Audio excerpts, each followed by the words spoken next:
Good morning po sa ating lahat. Welcome sa Shangri-La Homes Subdivision, San Jose, Tarlac City. Ako nga po pala si Eva Geraldine Pinson, ang homeowners president ng Shangri-La.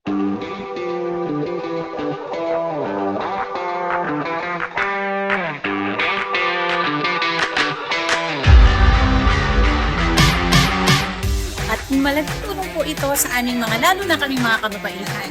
Isang livelihood project makakatulong lalo na po sa amin bilang mga nanay na ilaw ng tahanan. Marunong na po kami ngayon sa mga ganitong pagkakataon na ipapamalas sa aming mga talento. At nakakatulong din ito sa aming komunidad. Lahat po ng participant dito sa Shangri-La Homes Subdivision at sa Barangay San Jose.